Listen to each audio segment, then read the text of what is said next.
Patiesību sakot, es biju domājis, ka pēc visām tām nelietībām, nekrietnībām un gluži vienkārši noziedzīgajām darbībām, ko ģenerāla koruptora Juras Tukāna vadītā Latvijas PSR2 prokuratūra un tās darbinieki ir sastrādājusi tā saucamajā hiēnu biznesa projekta krimināla lietā, un kas ir gari un plaši aprakstīti grāmatās hiēnu biznesa projekts, kas vēl šur tur atrodama grāmatnīcās, un hiēnu banda, kas visiem par prieku, nu pat ir piedzīvojusi papildu tirāžu jau 3. un atkal nonākusi grāmatnīcas plauktos, kāpēc visa tā, kas ir aprakstīts šajās grāmatās, nekas vairs tā īpaši ģenerāla koruptora Juras Tukāna vadītās iestādes darbinieku rīcībā nespēja ne pārsteigt, ne šokēt, ne pat īsti izbrīnīt.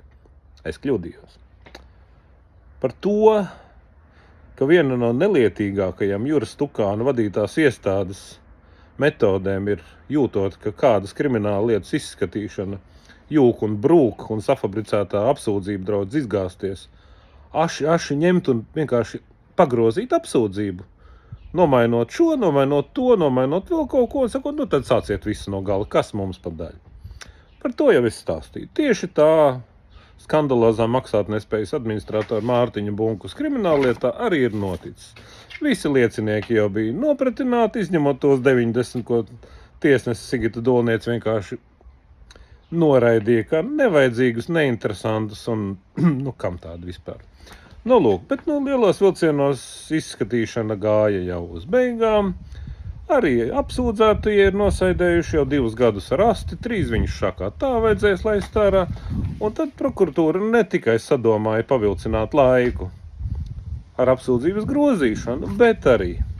Un tagad saturieties pie kaut kā, kas neļaut jums apvilties. Ir šitāds te papīrītis uz tātad 8 lapusēm. Papīrītis ir skaidrā Krievijas valsts valodā. To ir parakstījusi autors ir Prokuratūra Latvijskai Respubliki, Prokuratūra Rīžskava Судебного округа.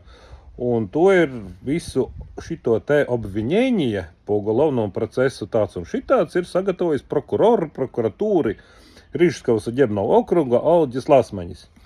Lūk, šādu te papīrīti prokurors Aldis Lasmaņis ir iesniedzis Rīgas pilsētas tiesai. Судье Sigita Dolniece, sistemная почта. Un to tā kā varētu zināmā mērā saprast, jo visi 3 apsūdzētie saka, ka viņi latviski īpaši labi nerunā, nesaprot, un viņiem visu vajag tulkot krieviski. Tā tas Latvijas likumdošanā noteikts, tā tas arī ir. Bet tas, ko izdara Jurisas Tukansa vadītā Prokuratūra Latvijskai Respubliki, viņa nolēma neiespringt, uzspļaut Latvijas valsts valodai, valsts valodas likumam un apsūdzētajiem vienkārši iedot šo te krievisko papīreli. Tikai un vienīgi krieviski. Valsts valodā, jums iztiksiet, lasiet savā Krievijas valsts valodā, ko mēs jums nodrošinam, un liecieties mierā. Un tas nav tik nenozīmīgs sīkums, kā tas pirmajā acu mirklī varētu šķist. Šeit nelietība patiesībā ir dubulta. Pirmā nelietība ir tā, ka Jurisas Tukansa vadītā Latvijas Republikas prokuratūra iedod apsūdzētajiem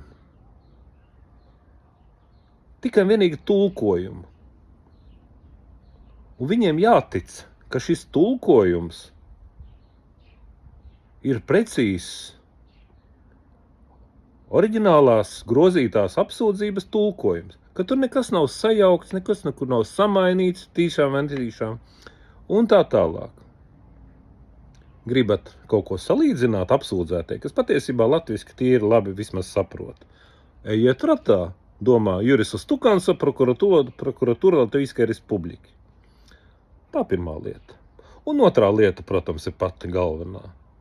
Jurisam Tukansam ģenerālajam prokuroram Latvijaskai Respublikai par to vien, ka viņa vadītā iestāde atļaujas absolūti slaidi un nekrietni uzspļaut valsts valodai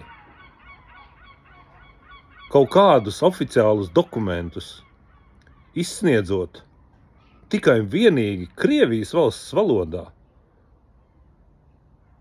Par to vien Jurisam Stukansam, ģenerālajam prokuroram, vajadzētu no amata lidot nekavējoties.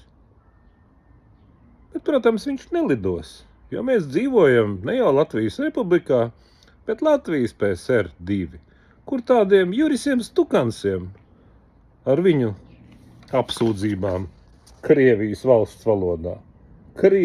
valsts valodā, Latvijas Republikas prokuratūra apsūdzētajiem izsniedz tikai un vienīgi Krievijas valsts valodā. Jūs to spējat iedomāties? Jūs to spējat iedomāties? Tā ir realitāte. Tā strādā nelustrētā prokuratūra Latvijaskai Respublikai. Visu labu!